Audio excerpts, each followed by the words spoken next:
दोस्तों, एक बार आप सभी का आपके अपने चैनल किस्से कहानियाँ और हम में बहुत बहुत स्वागत है।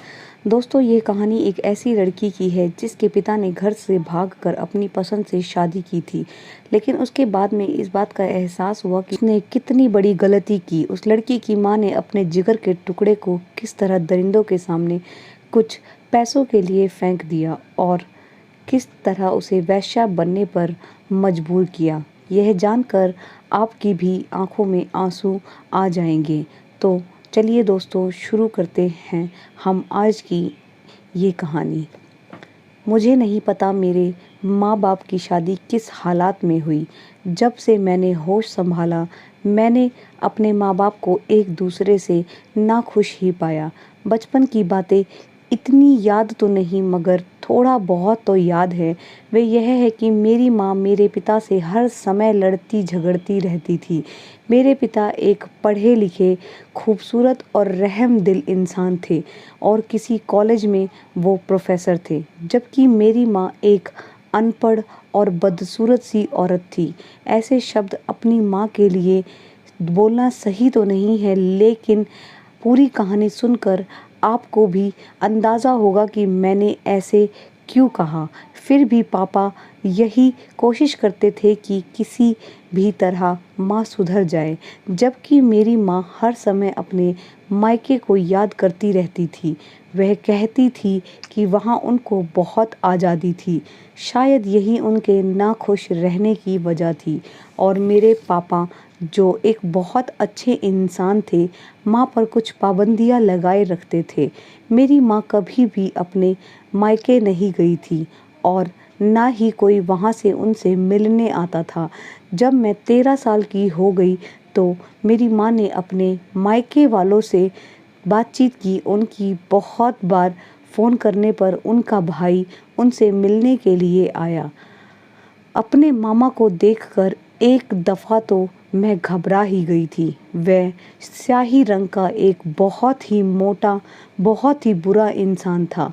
चेहरे पर एक गहरे जख्म का निशान था और बातचीत से भी बहुत बुरा इंसान लग रहा था। मेरी माँ ने उसका नाम मुझे शुभम बताया। पापा को उसका हमारे घर आना बिल्कुल भी अच्छा नहीं लगा था। वो नाराज़ होकर घर से चले गए थे और जाते जाते माँ को कह कर गए थे कि जब मैं वापस आऊँ तो मुझे यह यहाँ नज़र नहीं आना चाहिए। मेरी माँ ने पापा के जाते ही उनकी भगत शुरू कर दी। शुभम भी माँ को देखकर बहुत खुश था। दोनों काफ़ी देर तक बातें करते रहे और फिर वैसे जैसे वो व्यक्ति अचानक आया था, वैसे ही वो अचानक घर से चला गया। मुझे नहीं पता मेरी माँ और उसमें क्या बातचीत हुई, मगर अगले दिन से ही मेरी माँ ने पापा से झगड़ा करना शुरू कर दिया और हर समय तलाक लेने को कहने लगी। मेरी माँ अब मेरे पापा को हर समय कोसती रहती कि उसने मेरी आज़ादी छीनकर मेरी ज़िंदगी तबाह कर दी है और अब मैं बिल्कुल भी इस नर्क में नहीं रह सकती। पापा ने माँ को समझाने की बहुत कोशिश की, मगर माँ किसी हालत में मानने को तैयार ही नहीं हुई। उस पर पापा ने कहा कि तुम्हें तलाक एक शर्त पर दूंगा कि बच्चे मैं अपने पास रख लूँगा। माँ को मेरे भाई की ज़रा सी भी परवाह नहीं थी। वह वैसे भी हर समय बीमार रहता था और माँ की गोद में जाने के लिए रोता रहता था, लेकिन मेरी माँ मुझे नहीं छोड़ना चाहती थी। मैं अपने पापा से बहुत प्यार करती थी, वह भी मुझे बहुत चाहते थे। माँ को शायद इस बात का पता था कि मैं हरगिज़ उनके साथ नहीं जाऊंगी, इसीलिए चोरी छुपे शुभम के साथ मिलकर उन्होंने एक प्लान बनाया था। एक रात सबको दूध में नशा मिलाकर पिला दिया। बेहोशी में मुझे इतना याद रहा कि रात को उन्होंने शुभम के साथ मिलकर मुझे गाड़ी में बिठाया और फिर वहाँ से चल दिए। अगली सुबह जब मुझे होश आया तो मैं माँ के मायके में थी। अजीब सी जगह, बहुत गंदी ही बहुत गंदा सा घर, जो एक बहुत ही पतली और छोटी सी गली में था, जिसमें शुभम की तरह के और भी बहुत से औरत, मर्द और बच्चे मौजूद थे। मैं घबरा कर रोने लगी। मुझे मेरे पापा बहुत याद आ रहे थे। जब मैंने ज़्यादा चीखना चिल्लाना शुरू किया तो शुभम ने मुझे बुरी तरह मारा और धमकी दी कि अब तुम्हारे मुंह से आवाज़ निकली तो मैं तुम्हारे भाई का गला घोट दूंगा। यही नहीं, उसने उस कमज़ोर से बच्चे को उठाकर ज़मीन पर पटक दिया, जिससे वह मासूम बच्चा बेहोश हो गया। मैं अपने भाई से बहुत प्यार करती थी, इसलिए उसकी खातिर चुप हो गई। मुझे बहुत हैरत हो रही थी कि मेरी माँ दूर बैठी तमाशा देख रही थी, जैसे उसका हमसे कोई संबंध ही ना हो। मेरी उम्र उस समय कोई 13 या 14 साल होगी। खैर, मुझे अंदाज़ा तो हो गया कि माँ का संबंध किस तरह के लोगों से था। यह लोग अपनी बेटियों से धंधा करवाते और उनकी कमाई से ऐश करते थे। मैं अपने रंग और रूप की वजह से उनके लिए एक सोने की चिड़िया थी, इसीलिए मेरी वहाँ बहुत देखभाल की जा रही थी। माँ ने मुझे शुभम के हवाले कर दिया और पूरा दिन खुद नशा करके पड़ी रहती थी। शुभम मुझे हर तरह के लोगों के पास ले जाता और मेरी कमाई पर ऐश करता। मेरी कमज़ोरी मेरा भाई था। मेरा भाई उसके पास था, जिसकी वजह से वो मुझे ब्लैकमेल किया करता था। मैं जानती थी कि अगर मैं भाग गई तो मेरे भाई को वे जिंदा नहीं छोड़ेंगे। वैसे भी शुभम पुलिस और बड़े बड़े आदमियों से संबंध रखता था। ऐसे हालात में मुझे किसी से मदद की कोई उम्मीद ही नहीं थी। मुझे हैरत थी कि मेरे पापा ने मेरी कोई मदद क्यों नहीं की थी। हमें ढूंढते हुए वो अब तक क्यों नहीं आए। मैं इस ज़िंदगी से बहुत नफ़रत करने लगी थी। हर समय ऊपर वाले से प्रार्थना करती रहती थी कि मुझे इस नर्क जैसी ज़िंदगी से छुटकारा दे दे। ऊपर वाले ने मेरी प्रार्थना सुन ली। यूं कि एक दिन मेरी माँ ने मुझे संदूक से कपड़े निकालने को कहा। मैंने संदूक से खोला तो उसमें एक पुरानी सी एल्बम पड़ी थी, जिसमें मेरे पापा की तस्वीर थी। मैंने वह तस्वीर निकाल कर छुपा ली और बाथरूम जाकर उस तस्वीर को देखकर बहुत रोती रही। मेरे आंसुओं से वह तस्वीर भीग गई और तस्वीर के भीगने से उस पर लिखा हुआ एक टेलीफोन नंबर सामने आ गया, जिसकी स्याही मिट चुकी थी, लेकिन पेन के दबाव से पड़ने वाले निशान अभी बाकी थे। मैंने वह नंबर याद कर लिया और मैंने अपने पापा की वह तस्वीर छुपा ली। अब मैं इस इंतज़ार में रहने लगी कि इस नंबर पर कॉल करूं और देखूं कि आखिर यह नंबर किसका है। एक दिन मुझे मौका मिल ही गया। शुभम एक व्यक्ति को लेकर आया। वह शराब के नशे में धुत था। मेरे पास आते ही वह सो गया। उसका मोबाइल उसके हाथ में था। मैंने यह नंबर मिलाया तो दूसरी तरफ किसी बड़ी बूढ़ी औरत ने फ़ोन उठाया। मैंने अपने पापा का नाम लेकर रोना शुरू कर दिया। उन्होंने मुझसे कहा कि आप जिनका नाम ले रही हैं वह आपके कौन हैं। मैंने बताया कि वह मेरे पापा हैं।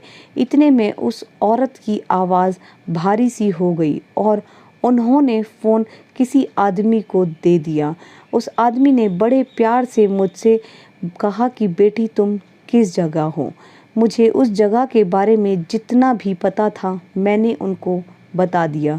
उसने मुझसे कहा कि यह बात किसी को पता नहीं चलनी चाहिए कि तुम्हारी हम लोगों से कोई भी बात हुई है।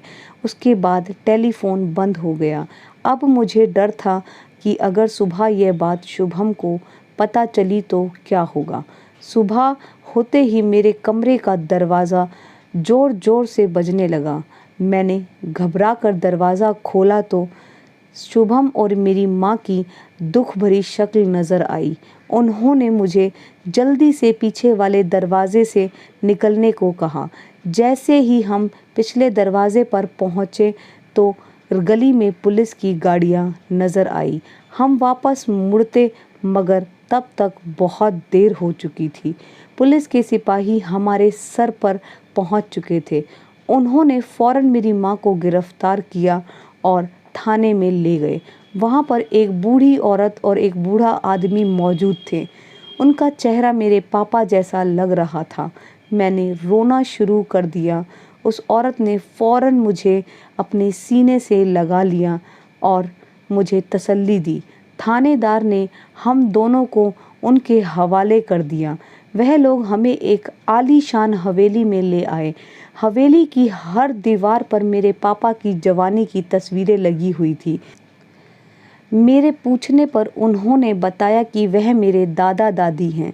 मुझे बहुत खुशी हुई कि कोई तो अपना मिला। बाकी की कहानी मुझे मेरे दादा दादी ने सुनाई। मेरे पापा एक बहुत ही अच्छे व्यक्ति थे।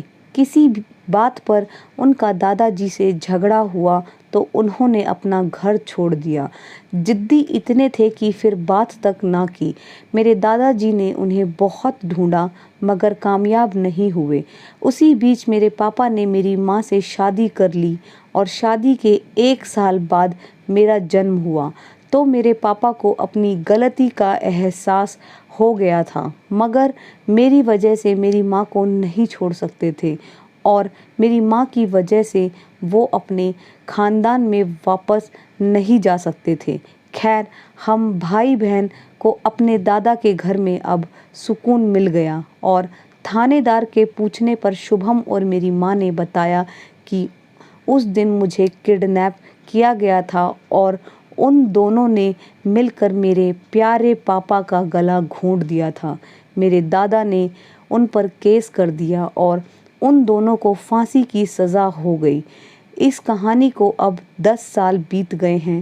मेरी शादी मेरे दादा के दूर के रिश्तेदार के बेटे से हो गई और अब मैं अपने पति और बच्चों के साथ बहुत खुश हूँ और बहुत ही अच्छी ज़िंदगी अब मैं गुजार रही हूँ। दादा ने मेरे भाई को पढ़ने के लिए अमेरिका भिजवा दिया है और अब मुझे अपनी ज़िंदगी से कोई शिकायत नहीं है।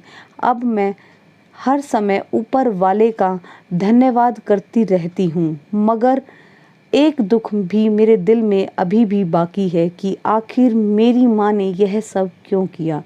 मेरे पापा के साथ उन्हें क्या तकलीफ़ थी।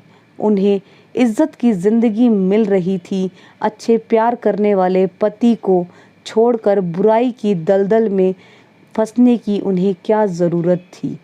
इतनी बुरी क्यों थी कि उन्होंने अपनी औलाद को भी दांव पर लगा दिया है। शायद यह सही है कि इंसान अपनी फितरत को कभी नहीं बदल सकता और वह जहाँ का होता है वहीं उसे सुकून मिलता है। बस ऊपर वाले से यही प्रार्थना करती हूँ कि किसी को ऐसी माँ ना दे जो खुद को अपने हाथों से अपनी बेटी, अपने जिगर के टुकड़ों को दरिंदों के सामने फेंक दे, सिर्फ अपनी अय्याशी के लिए। वहाँ सिर्फ मैं ही नहीं बल्कि और भी बहुत सी लड़कियाँ आती थी जो किसी ना किसी मजबूरी को बताकर भी पाप करती थी। लेकिन मैं उन सब से कहती हूँ, इंसान कितना भी मजबूर क्यों ना हो, अगर कोई उसे ब्लैकमेल नहीं कर रहा हो जैसे मेरी माँ ने मुझे किया, तो ऐसे पाप से बचे, मेहनत मजदूरी करके पेट पाले। ऊपर वाला सब की बेटियों को नसीब अच्छा रखें।